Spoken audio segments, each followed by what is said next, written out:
Solo usé tu tarjeta para comprar bocadillos, dijo el hijo de mi hermana. Por la mañana, habían desaparecido 6.300 pesos. Mamá no le dio importancia, los niños son niños.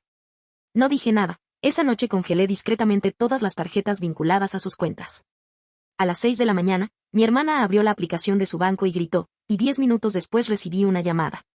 Apenas logré controlar mis emociones cuando lo vi. $6.300, perdidos, casi todo el dinero que me quedaba, y gastado en tonterías. No lloré ni grité. Me quedé mirando la pantalla de mi portátil con una opresión en el pecho. Se suponía que ese dinero me alcanzaría para todo el mes. Ya estaba estirando las cosas intentando mantener a 5 personas con un solo sueldo. Mi hija, mi hermana y yo. Revisé la lista de gastos. Louis Vuitton, Cerbre, unas zapatillas que costaban más que mi alquiler cuando estaba en la universidad. Herramientas para el cabello de alta gama, marcas de cuidado de la piel especializadas e incluso un depósito para un retiro de bienestar que me hizo reír a carcajadas. No porque fuera gracioso, sino porque era absurdo. Mi sobrina, de 18 años y desempleada, había usado los datos de mi tarjeta guardados para irse de compras de lujo. Ella no tenía dinero propio. Él nunca lo tuvo, y no fue casualidad. Lo sé por lo que dijo esa misma noche. Llegué a casa poco después de las 8 de la noche. Un día largo, reuniones consecutivas en el trabajo. Estaba cansado, hambriento y aún tenía correos que responder. Ella estaba acurrucada en el sofá con leggings y una sudadera, navegando en su teléfono como si no le importara nada. Le pregunté qué tal le había ido el día. Me dijo, como si nada, que había usado mi tarjeta para comprar bocadillos y otras cosas porque estaba guardada en la cuenta de Amazon. Dejé de caminar. Le pregunté qué quería decir. Él lo destruyó. Lo dijo como si fuera lo más normal del mundo. Solo usé tu tarjeta para comprar bocadillos. Dijo que no es para tanto. No discutí. Ni siquiera dije nada. Simplemente fui a mi habitación y abrí mi portátil. En cuanto vi el saldo, me quedé sin aliento. Esa tarjeta ni siquiera era para ellos. La había estado usando para emergencias. Y poco a poco, gracias a ellos, esas emergencias se habían convertido en algo cotidiano. Comestibles. Útiles escolares para mi hijo. Gasolina para el coche. Las pequeñas cosas que sumaban. Pero esto fue un ataque directo a los ahorros de toda mi vida. Y lo dijo como si hubiera pedido prestado un cepillo de pelo. Llevaban 6 meses viviendo conmigo. Se suponía que solo serían 2 semanas. Mi hermana dijo que solo necesitaban resolver algunas cosas. A su esposo lo habían despedido. No había trabajado en años. El alquiler era demasiado alto. Su crédito estaba arruinado. Les creí. Los dejé mudarse. Los alimenté, les pagué, incluso dejé que mi hija se mudara a mi habitación para que su hija tuviera su propio espacio. Cada semana había una excusa nueva, alguna razón por la que no podían contribuir. Y cada semana me decía que era temporal. Pero no lo era. Fue cómodo. Para ellos. Alrededor de la medianoche toqué a su puerta. Mi hermana lo abrió con cara de enfado y soñolienta. Le conté lo sucedido. Que su hija había gastado más de 6.000. Parpadeó como si no le importara. Entonces lo dijo. Los niños son niños. En ese momento, algo se quebró dentro de mí. No con fuerza, sino silenciosamente. No dije nada más. Regresé a mi habitación, cerré la puerta y me quedé allí sentado en silencio.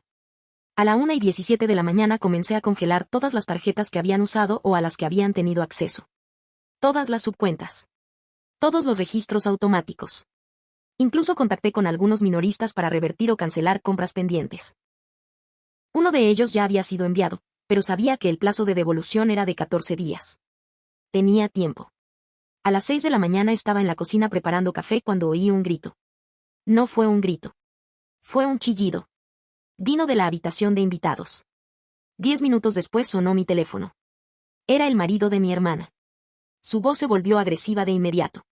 Exigía saber por qué no funcionaban sus tarjetas, por qué estaban bloqueadas sus apps, por qué no se procesaban los pedidos de Uber Eats. Escuché toda la diatriba sin decir palabra. Luego colgué. No me sentí arrepentido. No me sentí culpable. Me sentí despierto. Porque esto no fue un accidente. No fue un malentendido. Esto es lo que pasa cuando le enseñas a la gente que tus límites son opcionales. Se pasaron de la raya. Y no les iba a gustar lo que venía después. Para cuando el sol salió por completo, la casa había pasado de la tensión silenciosa al caos absoluto. Mi hermana irrumpió por el pasillo como una mujer traicionada, dando portazos a los armarios y haciendo preguntas retóricas en voz alta como ¿cómo pudo Abigail hacernos esto?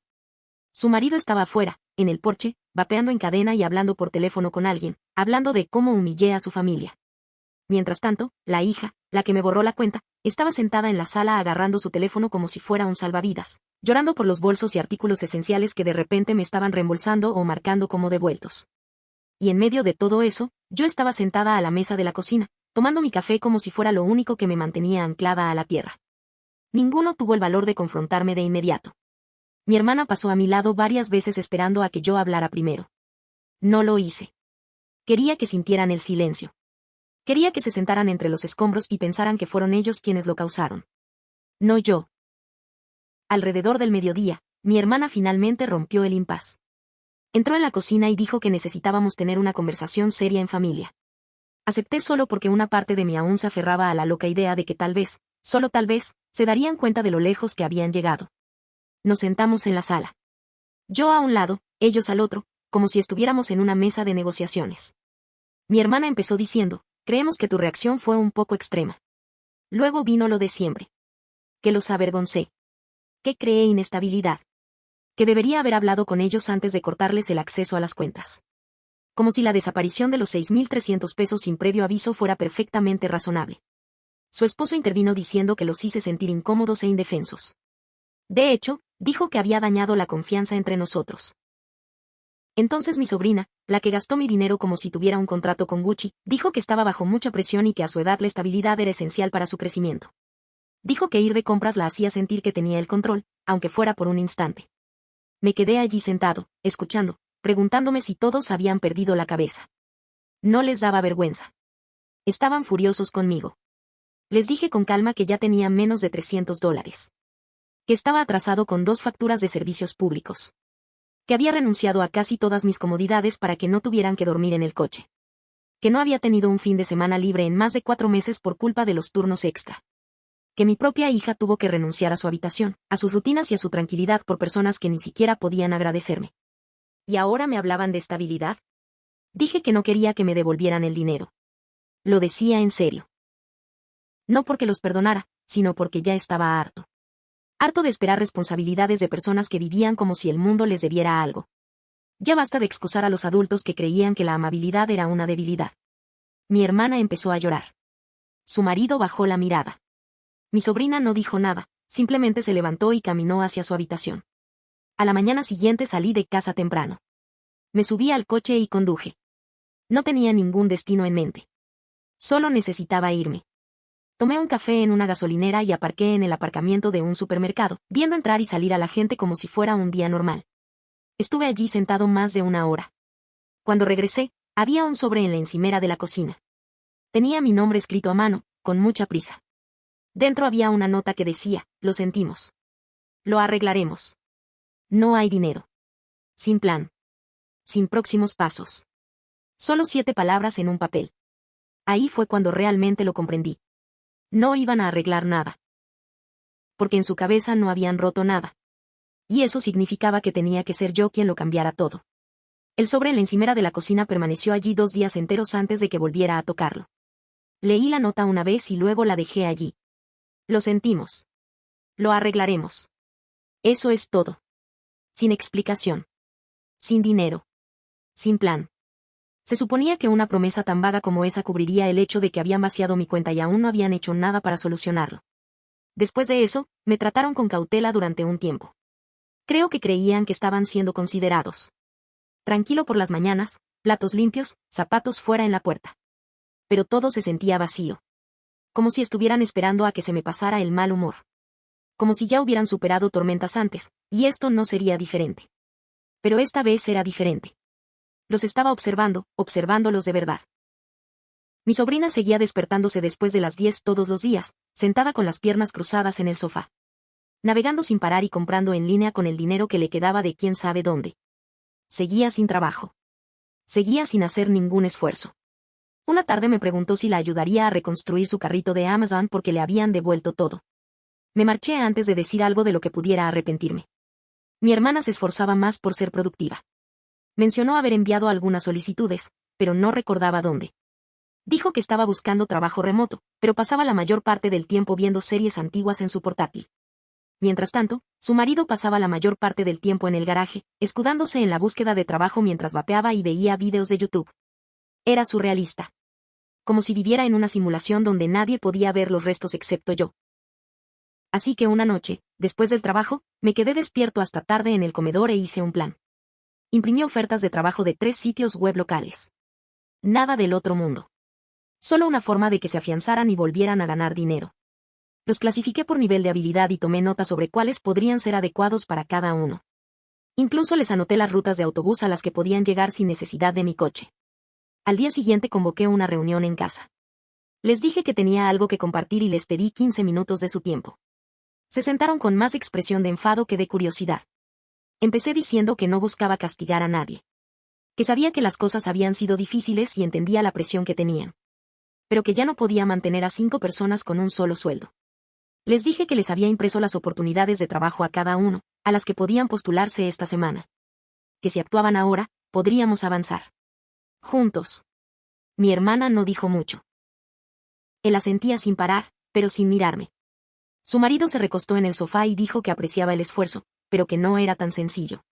Que había otros factores que no estaba considerando. Le pregunté cuáles eran. No respondió. Y luego vino lo peor. Mi sobrina puso los ojos en blanco, cogió las ofertas de trabajo, miró el papel como si fuera una broma, se levantó y las tiró a la basura. Dijo que no iba a trabajar en un restaurante de comida rápida como si tuviera 16 años. No estoy desesperada. La miré. Luego a mi hermana. Nada. Simplemente lo dejaron pasar. Nadie la corrigió. Nadie se disculpó. Nadie la apartó después. Para ellos era normal. Me acosté sin decir una palabra más. Pero esa noche, tumbada en la oscuridad, me di cuenta de que la persona en la que me había convertido durante los últimos 6 meses. La que no dejaba de dar, sacrificarse y esforzarse al máximo, tenía que desaparecer. Porque ya no solo me quitaban dinero. Me quitaban pedazos. Y me quedaba un último movimiento. Esa noche apenas dormí. Estaba demasiado consciente de cómo todo en esa casa se había trastocado. Ya no era solo dinero. Fue la falta de respeto. El sentimiento de tener derecho. La forma en que me miraban, como si les estorbara por intentar ayudarlos a valerse por sí mismos. No dejaba de pensar en las palabras de mi sobrina. No estoy desesperada. Después de tirar las ofertas de trabajo a la basura como si fueran un menú que no le gustaba. Por la mañana ya sabía lo que tenía que hacer. Lo primero que hice fue llamar al trabajo y pedir un día libre. Luego empecé a recopilar recibos. Las ventanas de devolución se estaban cerrando y no iba a dejar escapar ese dinero. La mayoría de los artículos caros que pidió mi sobrina ni siquiera se habían abierto. Seguían en sus cajas, en un rincón de su habitación, como trofeos. No pedí permiso. Simplemente los metí en el maletero del coche. Ni siquiera se dio cuenta. Estaba en el patio hablando por FaceTime con una amiga, riéndose de algo. La oí decir que seguía enfadada por lo de la tarjeta. Y luego se rió como si yo fuera un estirado que no aguantaba una broma. Fui directo a la boutique de lujo del centro y devolví el bolso primero. Me preguntaron si era la compradora original. Dije que sí. Sin preguntas. Reembolso procesado. 1,199 pesos de vuelta a mi cuenta.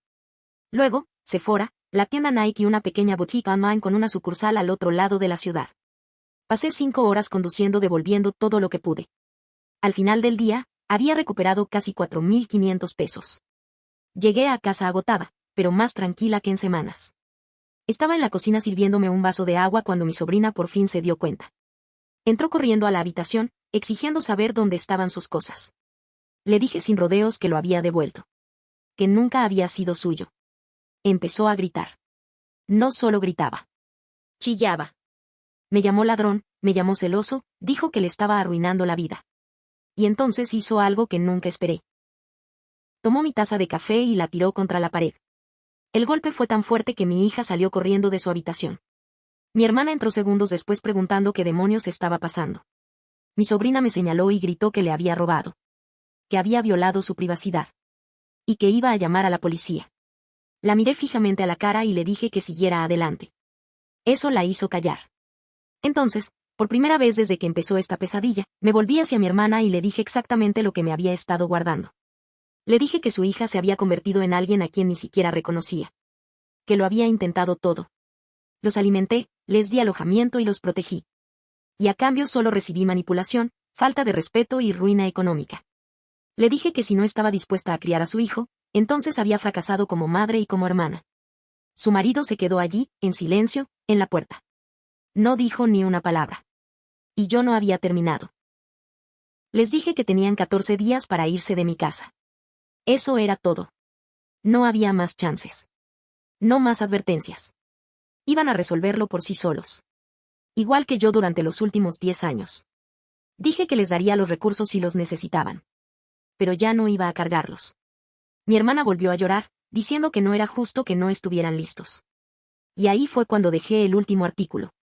Les dije que había llamado a un amigo de la familia que regenta un restaurante. Tenían 3 puestos vacantes. Biswa. Anfitrión. Les dije que mi amigo aceptó contratarlos a los 3. Si aparecieran el lunes por la mañana. Mi sobrina se rió incrédula. Mi hermana parecía horrorizada. Pensaron que bromeaba. No era cierto. Nadie me respondió esa noche. Pero a la mañana siguiente, el marido, el mismo hombre que me gritó hace una semana, entró en la cocina y preguntó a qué hora empezaba el turno. No me dio las gracias. Pero al menos por fin tuvo el miedo suficiente para moverse. Llegó el lunes por la mañana y, por primera vez en meses, la casa estaba en completo silencio a las 7. Nadie miraba el móvil, no había videollamadas entre risas, ni bolos en serie. Solo silencio. Entonces oí cerrarse la puerta principal. Miré por la ventana y vi al marido de mi hermana subiéndose al coche. De hecho, iba a irse. Sin fanfarrias. Sin discursos. Simplemente se fue.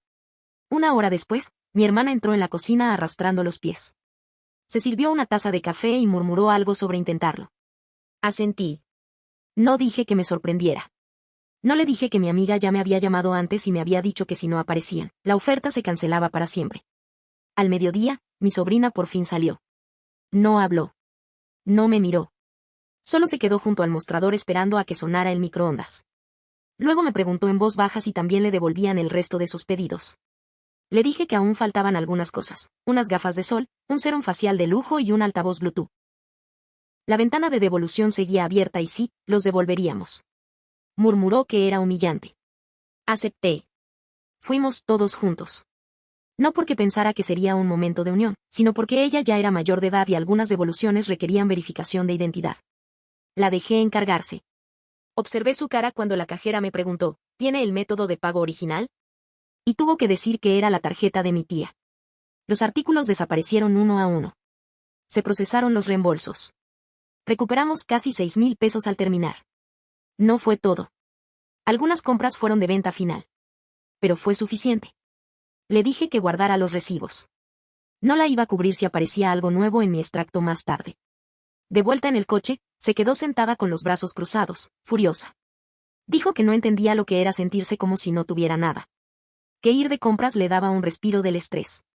No discutí. Pero le pregunté cómo creía que era mi vida.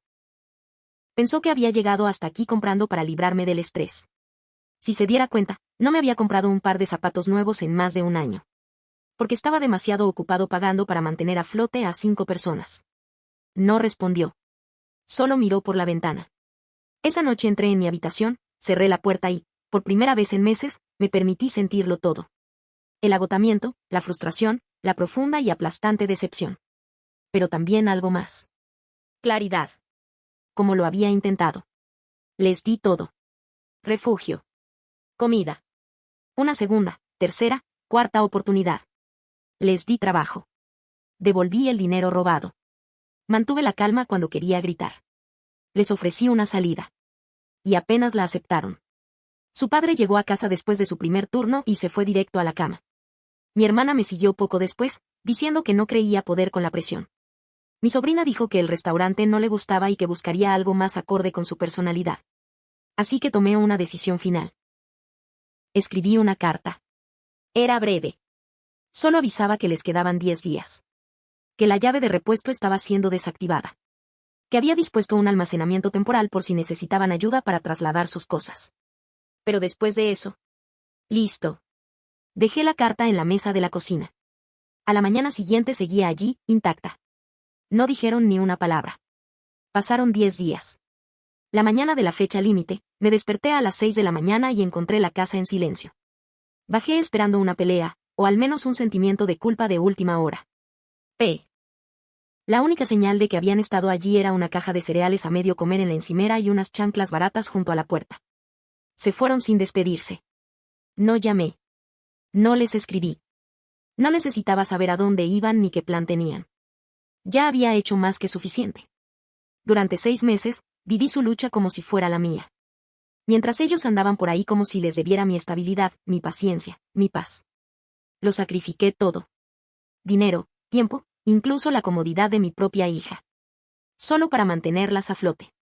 Y todo el tiempo pensé que si les daba más, cambiarían. Me equivoqué. La gente no cambia porque les facilites la vida. Cambiarían cuando lo decidieran. Y nunca lo hicieron. Los siguientes días fueron los más tranquilos que había sentido mi casa en medio año. Limpié la habitación de invitados. Mi hija me ayudó a convertirlo en una sala de música como la que tenía antes. No me contó mucho sobre su marcha. Solo sonrió cuando le devolví su antiguo espacio. Revisé mi cuenta bancaria. Poco más de 6.100 pesos. No todo, pero casi. Suficiente para empezar a reconstruir. Suficiente para volver a respirar. 5 días después de que se fueran, recibí una llamada de mi hermana. Saltó el contestador. Dejó un mensaje largo. Dijo que se quedaban con un viejo amigo por ahora. Que su esposo intentaba perseverar en el trabajo. Que mi sobrina estaba asimilando todo y reevaluando sus objetivos. Terminó el mensaje con una frase que me hizo reflexionar.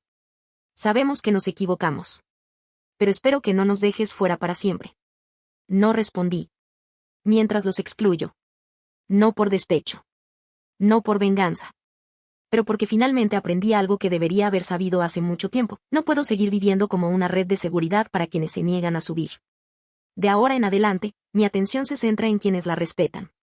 A mi hija. A mi casa. A mí misma. Se acabó rescatar a quienes hunden cada bote salvavidas que envío. Se acabó dar cabida a adultos que usan la amabilidad como una tarjeta de crédito. Yo estaba bien. Fui útil. Fui el pegamento. Y me quebró. Eso no volverá a suceder. Nunca.